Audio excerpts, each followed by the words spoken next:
येणाऱ्या 7 तारखेला लोकसभेच्या सार्वत्रिक निवडणुकीसाठी आपल्याला मतदान करायचं आहे आणि या मतदानासाठी या ठिकाणी आवर्जून व्यासपीठावर उपस्थित असलेले तुम्हा आम्हा सर्वांचे कुटुंब प्रमुख, महाराष्ट्राचे कुटुंब प्रमुख आणि ज्यावेळेस उद्धव साहेब वर्षा बंगला सोडून आपण मातोश्रीकडे जात होता तेव्हा राजकारणाशी संबंध नसणाऱ्या सुद्धा सामान्य माऊलीच्या डोळ्यात आसू होते.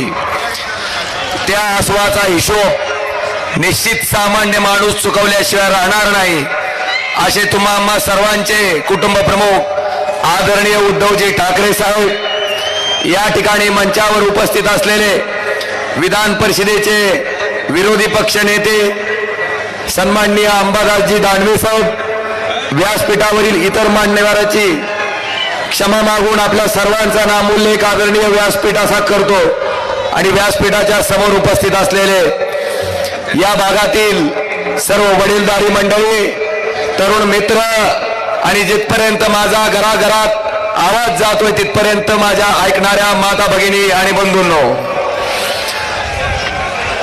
साहेब मागच्या वर्षी आपल्या सगळ्याच्या आशीर्वादानं देशाच्या सर्वोच्च सभागृहात आपला खासदार म्हणून त्या ठिकाणी काम करण्याची संधी मला मिळाली. मी मागच्या निवडणुकीत आपल्याला सांगितलं होतं, ओमराजे फक्त निवडणुकीपुरता दिसणारा उमेदवार न राहता तुमच्या कुटुंबातला सदस्य, तुमच्या घरातला हक्काचा माणूस, ह्या पद्धतीनं तुमच्यासाठी राबणारा 5 वर्ष तुमच्या हक्काचा खासदार म्हणून त्या ठिकाणी काम करेल आणि बांधवांनो ते वचन मी या ठिकाणी पाळलेलं आहे. मला अनेक लोक विचारतात की ओमराजे तयारी कुठपर्यंत आली, अनेक पत्रकार विचारतात की तयारी कुठपर्यंत आली. मी त्यांना प्रामाणिकपणे सांगतो की ज्या दिवशी ओमराजेनं खासदार म्हणून शपथ घेतली त्या दिवसापासून ओमराजेची तयारी चालू आहे आणि ती अखंड 5 वर्ष त्याच ताकदीनं सुरू आहे. आज पावसाळ्यात उगवल्यासारख्या इच्छुकाच्या छत्र्या अनेक आल्यात तुमच्या सगळ्याच्या समोर, पण बांधवांनो जेव्हा 2.5 वर्ष सन्माननीय उद्धवजी ठाकरे साहेब महाराष्ट्राचे मुख्यमंत्री होते, ती 2.5 वर्ष सत्ताधारी पक्षाचा खासदार म्हणून मला काम करता आलं. आपल्या सगळ्याला आठवत असेल 2.5 वर्षातलं 1.5 वर्ष आदरणीय उद्धवजी ठाकरे साहेबांचं कोरोनाचं नियंत्रण करण्यासाठी गेलं. इन त्या ठिकाणी 1 वर्ष आपल्याला काम करता आलं. पण साहेब मला आनंदानं सांगावं असं वाटतंय की कित्येक वर्षापासून अपूर्ण असलेलं धाराशिवचं स्वप्न, धाराशिवचं शासकीय वैद्यकीय महाविद्यालय ह्या जिल्ह्याला मंजूर करून चालू करून आपण साहेब त्या ठिकाणी दिलं आणि पुढच्या वर्षी डॉक्टर झालेली मुलं त्या मेडिकल कॉलेजमधनं बाहेर पडतील. मला आपल्या सगळ्याला सांगायचंय की परीक्षा आल्यावर अभ्यास करणारा विद्यार्थी एका बाजूला आणि वर्षभर अभ्यास करणारा विद्यार्थी एका बाजूला. मी 5 वर्ष इमाने इतबारे 24 तास प्रत्येक मिनिट प्रत्येक सेकंद आपल्या कुटुंबातला सदस्य, आपल्या हक्काचा खासदार म्हणून त्या ठिकाणी काम केलेलं आहे. मला आपल्या सगळ्याला प्रामाणिकपणे विचारायचंय की ओमराजेला मागच्या 5 वर्षात ज्यांनी फोनवरनं संपर्क करून काम सांगितलं असेल आणि ज्याचा नंबर, ओमराजेचा नंबर ज्या ज्या माणसाच्या फोनमध्ये सेवा आहे, जरा अशा मंडळींनी हात वर करावं. आता कसं करणार आहेत करा साहेब. मला माझ्या संपर्कावरनं पण हिनवलं जातंय, संपर्कावरनं हिनवलं जातंय. एखाद्या सामान्य शेतकऱ्याचा ट्रान्सफॉर्मर दिला ते म्हणतात खासदाराचं काम आहे का, चिल्लर काम आहे, क्षुल्लक काम आहे. एखाद्या शेतकऱ्याचं पीक कर्जाची फाईल मॅनेजर करून देत नसेल तर मॅनेजरला बोलून त्या ठिकाणी त्याला पीक कर्ज वाटप करायला लावलं, ते म्हणते क्षुल्लक काम आहे, चिल्लर काम आहे. एखाद्या शेतमजूर लेकराचं मुलाचं शैक्षणिक कर्ज त्या ठिकाणी मंजूर करून दिला असेल, हे म्हणतात क्षुल्लक काम आहे, चिल्लर काम आहे. बांधवांनो, एखादी आपली भगिनी दवाखान्यात ऍडमिट असेल डिलिव्हरीसाठी, तिला 2 बाटल्या रक्ताच्या लागल्याच्या नंतर त्या बाटल्या आपण दिल्या असतील, पण ही हुशार मंडळी म्हणते क्षुल्लक काम आहे, चिल्लर काम आहे. साहेब मला त्या ठिकाणी ह्या भागातला साधा ड्रायव्हर, साधा क्लीनर, ज्या माणसाकडे अचानक एका आडबाजूच्या रस्त्याला त्याची गाडी पंक्चर होते, साहेब अशा प्रसंगामध्ये गाडी जाक नाही म्हणून तो माणूस ह्या जिल्ह्याचा खासदार जर त्याला आपलासा वाटत असेल, जवळचा वाटत असेल आणि खात्री असेल की ही सुद्धा काम माझा खासदार त्या ठिकाणी करून मला या अडचणीतून बाहेर काढील, ह्याला ते चिल्लर काम संबोधतात, क्षुल्लक काम संबोधतात. पण मी त्या परिस्थितीत स्वतःला टाकून बघत असतो की आपलीच गाडी पंक्चर झाली आणि आपल्याच गाडीत जर जाक नसेल तर आपण काय करचाल? आपल्या जवळच्या माणसाला फोन लावचाल आणि ज्याच्याकडून काम होते अशा माणसाला फोन लावचाल. मला आपल्या सगळ्याला विचारायचंय की त्या साध्या ड्रायव्हरला आणि क्लीनरला जर हा ओमराजे त्याच्या जवळचा वाटत असेल, हक्काचा वाटत असेल, तर मी हा विश्वास या धाराशिव लोकसभा मतदारसंघामध्ये मागच्या 5 वर्षात निर्माण केलंय. आणि ही मंडळी म्हणतात ज्याकण टामी द्यायचं काय खासदाराचं काम आहे का?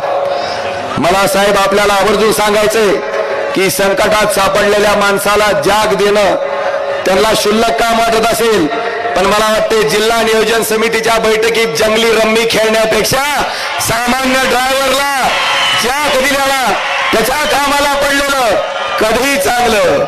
आता मला तुम्हाला विचारायचंय, आता मतदान चालू झालंय, आता त्या ड्रायव्हरचं किन्नरचं मतदान लागणार आहे का नाही? ह्यांना लागणार आहे का नाही?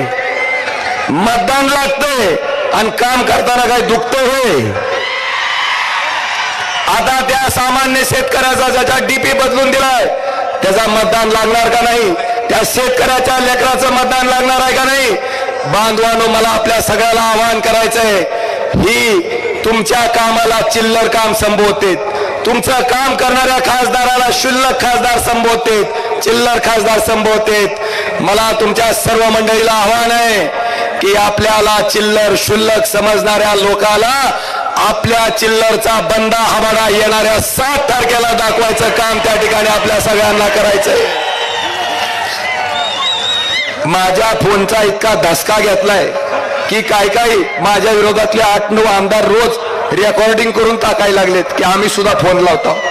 अरे राजा, अरे मी काय काल निवडणूक लागली म्हणून परवा दिवशी बसून फोन उचलत नाही. हा ओमराजे 5 वर्ष झाला अखंडपणे सामान्य माणसाची सेवा त्या फोनच्या माध्यमातून करतोय. मला सांगायचंय साहेब, माझा संपर्क काय ते मी थोडक्यात सांगतो. माझ्या एका फोनवर दिवसाला साधारणतः 800 ते 900च्या दरम्यान फोन येतात. भारतीय जनता पार्टीला जर पुरावा पाहिजे असेल तर माझा सीडीआर काढून बघा, मला मी नंबर जाहीर करतो. एका फोनवर 800 ते 900 फोन येतात. असे 4 नंबर आहेत. बांधवानो 4 नंबरचे 800च्या सरासरीने किती झाले? 8 चौक 3200. 3200 मधले सुद्धा वरचे 2200 आपण त्या ठिकाणी सोडून दिले देवाच्या नावानं. हजारच धरले. दिवसाचे 1000 फोन म्हणलं तर 10 दिवसाचे किती झाले? 10,000. एका महिन्याचे 30,000.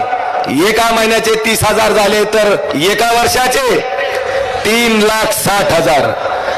एका वर्षाचे 3,60,000 झाले तर 5 वर्षाचे करा की हिशेब. हिशेब नाही केला म्हणून तर डॉक्टर पाटील 40 वर राहिलेलं कळलं नाही आपल्याला. तास त्रिक 15 म्हणजे 15 लाख ते आणि 6 30. 15 आणि 3 18 लाख लोकांचा ओमराजेचा मागच्या 5 वर्षातला संपर्क आहे. 18 लाख लोक माझ्या संपर्कात आलेत आणि त्या माणसाचं कुठल्या ना कुठल्या माध्यमातून काम झालंय. मला आपल्या सगळ्याला विचारायचंय, कुठलाही मायका लाल आला तरी 18 दिवसात 18 लाख लोकांचा संपर्क करून काम करू शकेल का?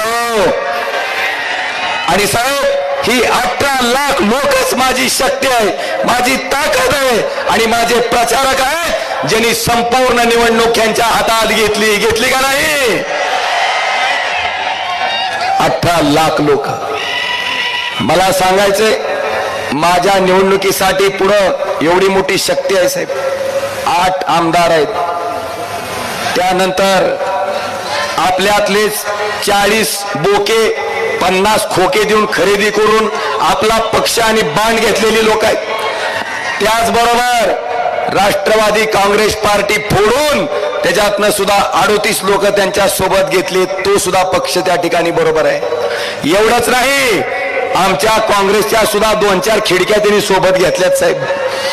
आणि काँग्रेसच्या खिडक्या साहेब, काँग्रेसचा सुद्धा हात ह्याच्यामुळे वाचला की तो राष्ट्रीय पक्ष होता.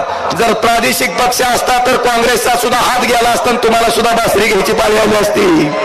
पाटील साहेब, एवढी सगळी शक्ती एकत्र केल्याच्या नंतर मनसेचं इंजिन तर बिनशर्त ह्यांना ओढायला तयार आहे साहेब. सगळ्याचा डबा ओढतोय मनसेचं इंजिन. बघा, एवढी शक्ती एका बाजूला उभी आहे, पुन्हा 1 फूल 2 हात पण त्यांच्या बरोबर आहेत. अजून बी कॉन्फिडन्स ना, अजून बी कॉन्फिडन्स ना. मला आपल्याला विचारायचंय, एवढं करून बी जागा जिंकत नाही. लक्षात आल्याच्या नंतर म्हणले मोदी साहेब तुम्हीच या आणि तुम्हीच काहीतरी आम्हाला ह्याच्यातून वाचवा. साहेब, देशाच्या पंतप्रधानाला या ठिकाणी ओमराजेच्या विरुद्ध, आपल्या विरुद्ध या ठिकाणी येऊन सभा घ्यावी लागली. मला वाटतं ह्याच्यातच आपली शक्ती काय आहे ती त्यांच्या लक्षात आली का नाही रे? आली का नाही बांधवांनो?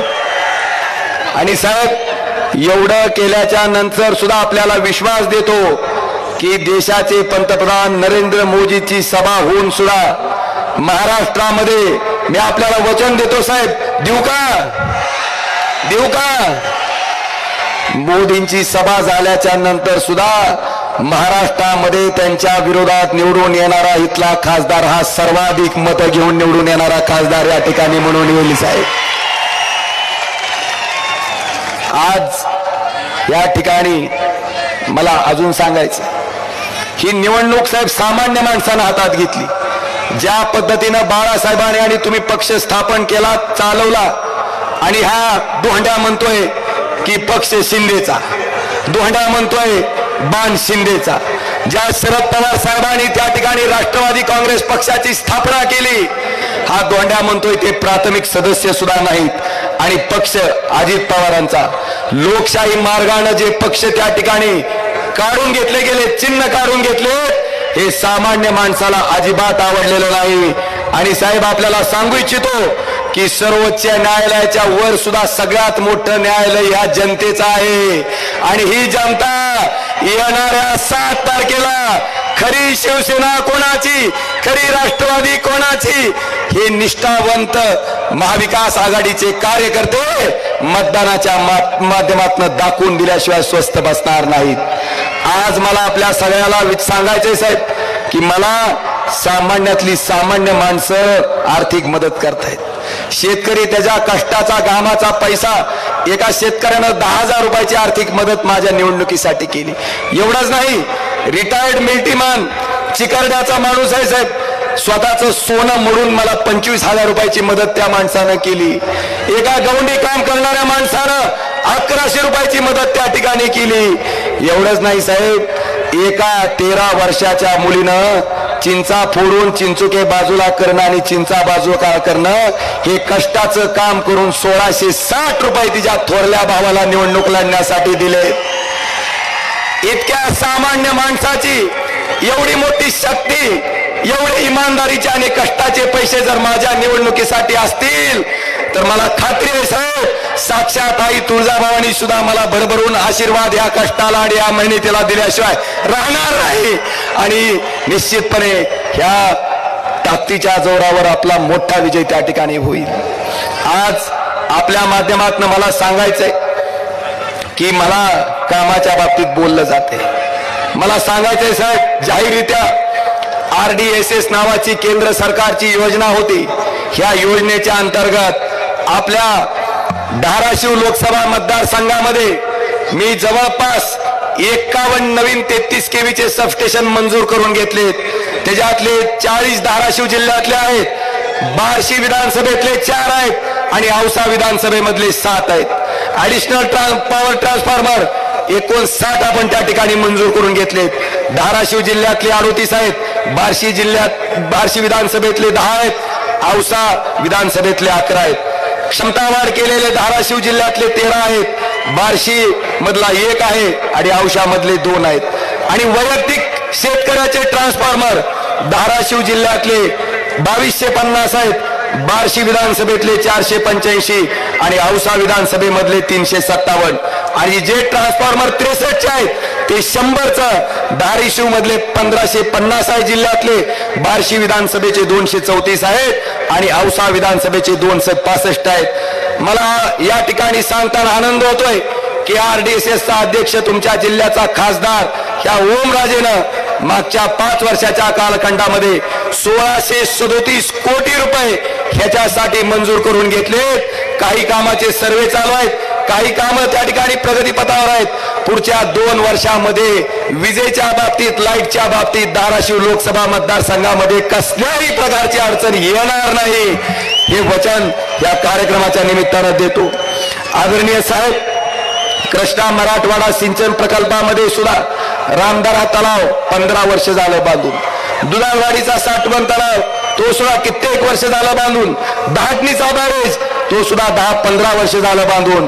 पण धाटणीच्या बॅरेज पासून रामदारा तलावापर्यंत जे काम करणं गरजेचं होतं त्याला प्राधान्यक्रमात स्थान नव्हतं. साहेब, आपलं सरकार असताना आपल्या माध्यमातून जलसंपदा मंत्री जयंत पाटील साहेबांच्या माध्यमातून ही कामं प्राधान्यक्रमात घ्यायचं काम आपण त्या ठिकाणी केलं आणि 2206 कोटीची तरतूद केली. साहेब, आनंदानं सांगावं असं वाटतं, ते काम केल्यामुळं पुढच्या वर्षी ते पाणी प्रत्यक्षात रामदारा तलावात आलेलं आपल्याला त्या ठिकाणी पाहायला मिळेल. हे सुद्धा या सभेच्या माध्यमातून मला या सर्व जनतेला अवगत करायचंय. आदरणीय साहेब, धाराशिव, तुळजापूर, सोलापूर हा रेल्वे मार्ग 2014ला त्या ठिकाणी घोषणा केली होती.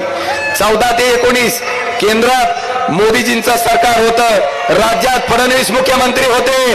पण 14 ते 19 मध्ये साधं 1 गुंठा जमिनीचं सुद्धा अधिग्रहण ह्या लोकांनी केलं नाही.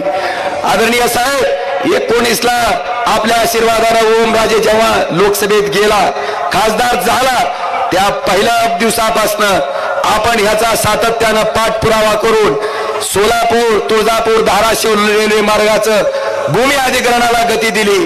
त्याचबरोबर त्याच्यासाठी आवश्यक असणारं टेंडर फ्लॅश केलं. आदरणीय साहेब, माझ्या 5 वर्षाच्या कालखंडामध्ये हे काम ह्या भागाचा खासदार म्हणून ओमराजेनं या ठिकाणी केलेलं आहे. मला आपल्या सर्वांना सांगावंसं वाटतं, पारडी फाटा ते नगर रोड ते काटी केमाडी रस्ता, जवळपास या रस्त्याच्या कामासाठी पारडी फाटा ते नगर रोड रस्ता 60 किलोमीटरच्या कामासाठी 60 कोटी रुपये. त्याचबरोबर तुळजापूर नरदुर्ग रस्ता 30 किलोमीटरच्या कामासाठी 183 कोटी रुपये आणि त्याचबरोबर या अक्कलकोट नळदुर्ग रस्त्यासाठी 39 किलोमीटर कामासाठी 274 कोटी रुपये ह्या भागाचा खासदार म्हणून त्या ठिकाणी आपण मंजूर करून घेतलेत. डोराळे येथील भोगावती नदीवर विशेष प्रयत्न करून संत गोरोबा काका महाराजांची पालखी आज एकादशी आहे. काकांचाही आशीर्वाद निश्चितपणे, संत गोरोबा काकांचाही आशीर्वाद आमच्या पाठीशी आहे.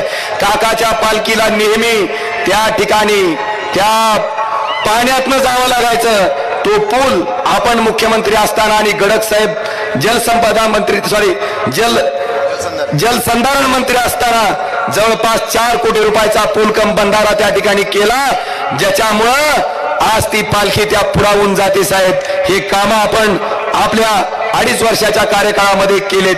आज प्रधानमंत्री ग्राम सडक योजनेच्या अंतर्गत जवळपास 203 रस्ते आपण त्या ठिकाणी केलेत.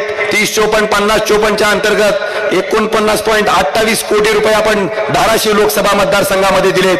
जनसुविधा आणि नागरी सुविधा अंतर्गत 8,75,00,000 धाराशिव लोकसभा मतदारसंघासाठी दिलेत आणि 25-15 अंतर्गत आपण मुख्यमंत्री असताना 5 कोटी रुपये आपण धाराशिव लोकसभा मतदारसंघासाठी दिलेत.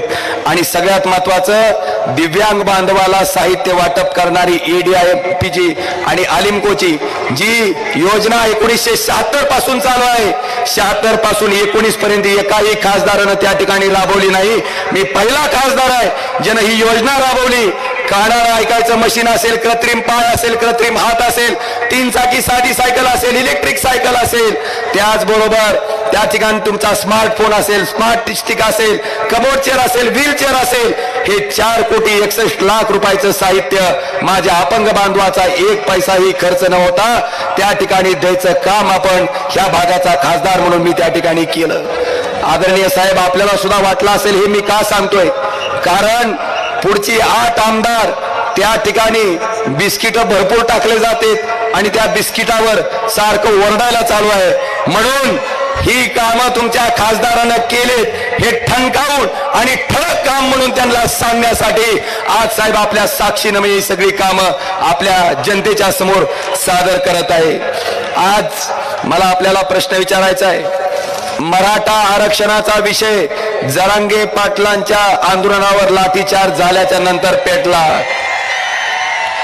मला आपल्याला विचारायचंय, त्या आंदोलनावर लाठीचार्ज झाल्यावर आपला फेसबुक पिंट्यानं साधा जाहीर निषेध तरी केला का हो? नाही. भेटायला तरी गेला का हो? नाही. एवढंच नाही, जेव्हा त्यांनी आमरण उपोषण केलं त्यावेळेस तरी गेला का हो? सरकारनं त्यांना वचन दिलं, वचन पाळलं नाही म्हणून जरांगे पाटील फडणवीसांवर बोलले.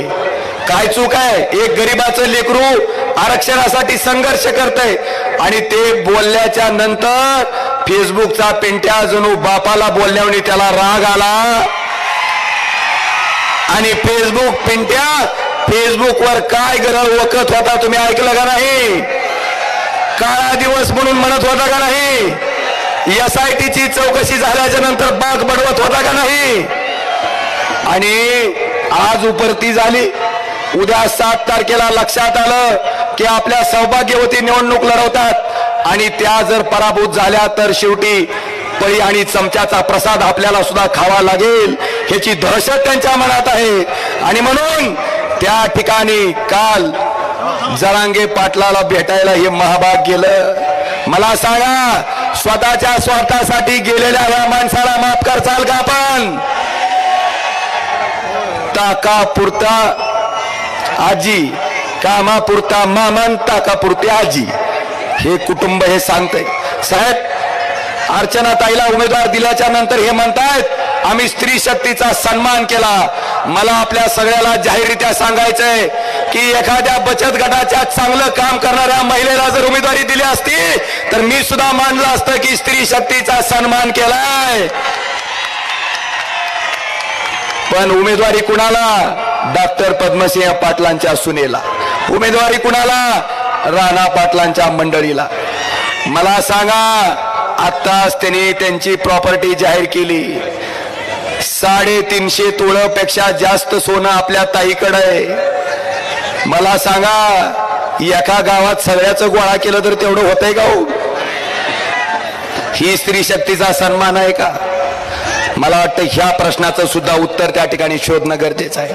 मराठा आरक्षणाच्या बाबतीत जरांगे पाटलांचं आंदोलन होण्याच्या पूर्वी 1.5 वर्ष सुप्रीम कोर्टात जेव्हा मराठा आरक्षणाच्या विरोधातली याचिका दाखल झाली त्यावेळेस ओमराजे बोलला होता की तामिळनाडू राज्यामध्ये 50% पेक्षा जास्त आरक्षण गेलं होतं, 78% पर्यंत गेलंय. तरी सुद्धा सुप्रीम कोर्टात त्याच्या विरोधात याचिका आल्याच्या नंतर त्यावेळेसच्या केंद्र सरकारनं एक सपोर्टिव्ह ॲफिडेव्हिट तामिळनाडू राज्याच्या बाजूने दिलं आणि ते आरक्षण वाचवायचं काम केलं होतं. माझी मागणीच इतकी होती साहेब की त्या ठिकाणी मराठा आरक्षणाच्या बाबतीत सुद्धा केंद्र सरकारनं तशीच पावलं उचलावीत आणि महाराष्ट्र राज्याचं मराठा समाजाचं आरक्षण त्या ठिकाणी वाचवावं. पण साहेब, आपण मुख्यमंत्री असल्यामुळं आपल्यासाठी खड्डा खांदायचा प्रयत्न ह्या केंद्र सरकारनं ही मागणी मान्य न करून केला. खड्डा आपल्यासाठी खांदला, पण पडलं कोण त्याच्यात? टरबूज. आज मला आपल्या सगळ्याला सांगायचंय, लिंगायत समाजासाठी 12व्या शतकामध्ये समतेचा एकतेचा संदेश देणारे जगज्योती महात्मा बसवेश्वर यांना मानणारा अनुयायी म्हणजे लिंगायत समाज. ह्या समाज त्या ठिकाणी अल्पसंख्याक समाजाच्या दर्जाची मागणी करतोय, लिंगायत धर्माची मागणी करतोय. ही मागणी लोकसभेत करणारा तुम्ही निवडून दिलेला एकमेव ओमराजे निंबाळकर त्या ठिकाणी खासदार आहे, हे सुद्धा मला आवर्जून सांगायचंय. धनगर आरक्षणाचा मुद्दा असेल, त्याचबरोबर मुस्लिम आरक्षणाचा मुद्दा असेल, हे विषय पण ओमराजेनं त्या ठिकाणी लोकसभेत तेवढ्याच ताकदीनं मांडले. आता मला तुम्हाला विचारायचंय, भाई और बहनों, किसान की आमदनी 2022 तक दोगुनी कर दी जाएगी. झालं का हो? वर चढली देव काही. 11,000 रुपये क्विंटलचं सोयाबीन त्या ठिकाणी पाम तेलावरचा आयात शुल्क कपात करून सोया पेंड आयात करून 4,000 रुपयापर्यंत खाली आणलं. कांदावाले आहेत का? जर हातवर करा बरं. झाली का नाही निश्चिती? 60 रुपयाला भाव गेला की कांद्यावर निर्यात बंदी. बांधवानो, बिस्लेरी बाटलीच्या पाण्याचा भाव 20 रुपये लिटर आहे आणि शेतकऱ्याच्या गाईच्या दुधाचा भाव 22 रुपये लिटर आहे. झालं का उत्पन्न दुप्पट? तुम्ही याचा हिशोब घेणार का नाही? मला खात्री आहे साहेब, शेतकरी याचा हिशोब येणाऱ्या 7 तारखेला घेतल्याशिवाय स्वस्त बसणार नाही. भाई और बहनों, महंगाई कम हुई क्या नहीं हुई? मना की हुई. 800 रुपये एकरनं आम्ही 14ला नांगरत होता, आज नांगरणाचा भाव 2200 ते 2000 रुपये एकर झाला. झाला का नाही? 400चं डीएपीचं पोतं 2014ला मिळायचं, आज ते डीएपीचं पोतं आम्ही 1600 रुपयाला घेतोय, ते बी फोटो टाकून. झालं का नाही? बांधवानो, या ठिकाणी मला विचारायचंय, 60 रुपयाचं डिझेल आज 97 रुपयाला घेतो, 70 रुपयाचं पेट्रोल आज 105 रुपयाला घेतो आणि 400 रुपयाचं गॅस सिलेंडर आज 1100 रुपयाला घेतो का नाही? तुमच्या घरच्याला किंवा तुम्हाला विचारायचंय, 2014 मध्ये जो आठवडी बाजार तुमचा 100 रुपयात होत होता, आज तोच आठवडी बाजार 500 रुपयात तरी होतय का हो? होतय का हो? मग महागाई कमी झाली का वाढली बंधवांनो? आता ह्याचा हिशोब घेणार का नाही? साहेब, हेच देशाचे पंतप्रधान नरेंद्र मोदीजी म्हणत होते, ज्यावेळेस सिलेंडरचा भाव 400 होता की तुम्ही मतदानाला जाताना गॅस सिलेंडरच्या पाया पडून मतदानाला जावा, म्हणत होते का नाही? आता 400चं सिलेंडर 1100ला झालंय. आता माझं म्हणणं आहे, शेगडीला साष्टांग दंडवत घाला आणि सिलेंडर टकोऱ्यावर घेऊन मतदानाला जावा. जाचाल का नाही? भाई और बहनों, ना खाऊंगा ना खाने दूंगा, जो सबसे ज्यादा खाएगा उसको ईडी की नोटिस देके भाजप में लूंगा.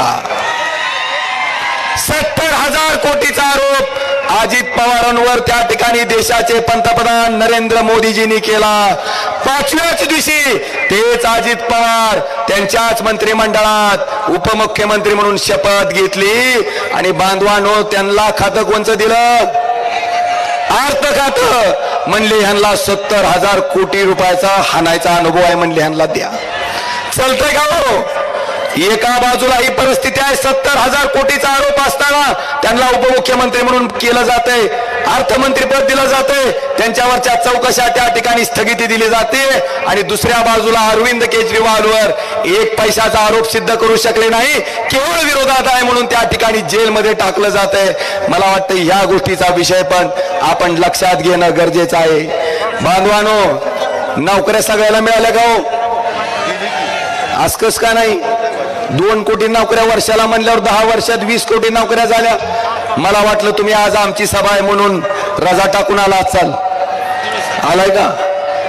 वेदांता फॉक्सकॉन नावाचा प्रकल्प महाराष्ट्रात आला होता, 2 लाख युवकांना नोकऱ्या मिळत होत्या. त्या ठिकाणी तो प्रकल्प गेला कुठं? गुजरातला. 2 लाख युवकाचा रोजगार महाराष्ट्राचा बुडालाय. मला आपल्याला विनंती करायची आहे, ह्या रोजगाराचा हिशोब 7 तारखेला घेणार का नाही? घेणार का नाही? निश्चितपणे घेणार. आज बरेचसे विषय साहेब आमच्यावर ही कोट्याधीश मंडळी टक्केवारीचा आरोप करते. मला आपल्याला प्रामाणिकपणे सांगायचंय, ह्यांच्यासारखे जर आमचे हात ह्या घाणीत बरबटले असती, ह्यांच्यासारखे जर ह्यांचे तोंड जसे काळे झाले तसे आमचे झाले असते, तर आम्ही सुद्धा भाजपच्या वॉशिंग मशीन मध्ये स्वच्छ व्हायला कधीच गेलो असतो. ज्या अर्थी या ठिकाणी प्रामाणिकपणे आदरणीय उद्धवजी ठाकरे साहेबांच्या मागे आम्ही खुट्टा राहून उभा आहेत. कुठलीही चौकशी लावायची ती लावा, जी काय करायचं ती करा, ईडी लावा. आम्ही प्रामाणिक आहेत, कुणाच्या बापाला त्या ठिकाणी घाबरत नाहीत, प्रामाणिकपणे या ठिकाणी उभे आहेत. आणि म्हणून ह्या जनतेचा विश्वास साहेब तुमच्यावर आहे, ह्या जनतेचा विश्वास त्या ठिकाणी आमच्यावर आहे. आणि साहेब ज्या ज्या लोकांनी तुम्हाला यातना दिल्या, दुःख दिलं, ज्या लोकांना साहेब आपण आमदार केलं, खासदार केलं, मंत्री केलं, स्वतः ईडी पासून वाचण्यासाठी, स्वतःचा स्वार्थ साधण्यासाठी, पदाच्या लालसेपोटी जी जी मंडळी त्या ठिकाणी आपल्याला सोडून गेली, त्या गद्दाराचा हिशोब आपण करणार का नाही? करणार का नाही? आणि मला सांगायचंय आवर्जून की 40 वर्ष मंत्री केलेल्या शरद पवारांना डॉक्टर पाटील कुटुंब एका रात्रीत गद्दारी करून त्या ठिकाणी भाजपमध्ये जातंय. आदरणीय साहेब, आपण आपल्या आशीर्वादाने मी एकदा खासदार आणि एकदा आमदार झालो. आपलं चिन्ह जात असताना, आपला पक्ष जात असताना, त्या ठिकाणी आपली सत्ता जात असताना आणि समोर गेल्यावर 50 खोके मिळत असताना सुद्धा त्याच्यावर लाथ मारून आम्ही प्रामाणिकपणे साहेब आपल्या पाठीमागे निष्ठेने उभा राहिलोय. मला आपल्याला विचारायचंय, तुम्ही प्रामाणिक माणसाला मतदान करणार का संधी साधू माणसाला मतदान करणार? हा निर्णय सुद्धा येणाऱ्या 7 तारखेला आपल्याला घ्यायचा आहे. बरेचसे विषय आहेत मी सांगू इच्छितो, पण आदरणीय उद्धवजी ठाकरे साहेबांना सुद्धा त्या ठिकाणी आपल्याला ऐकायचंय. माझी विनंती आहे की माझ्या माग फक्त एक क्लिप साहेब मी वाचून, एकच क्लिप फक्त वाचून दाखवणार आहे. एकच गोष्ट सांगणार आहे की एक सामान्य कांबळे नावाचा हलगीवाला, 500 रुपये त्या माणसाची साहेब, 500 रुपये त्या माणसाची फक्त हाजरी आहे.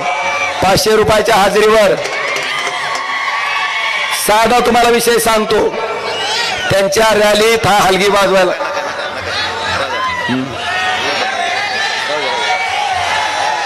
मला फक्त मी सांगतो साहेब, ह्या माणसानं त्या ठिकाणी पत्रकाराला क्लिप दिल्याच्या नंतर रात्री राष्ट्रवादीची सगळी लोक बडी धेंडे त्याच्या घरी गेले. त्याला म्हणले ही 2 लाख रुपये धर आणि ओम राजेनं असं म्हणायला सांगितलंय म्हणून मन. पण ह्या कांबळे नावाच्या प्रामाणिक माणसानं सांगितलं 500 रुपयाची हलगी तुझ्या रॅलीत मी वाजून आलोय, तुझा माझा हिशोब मिटला, ती 2 लाख रुपये उचल. डॉक्टर बाबासाहेब आंबेडकरांच्या संविधानानं मत कुणाला टाकायचंय हा अधिकार मला दिलाय, माझं मत ओम राजेलाच.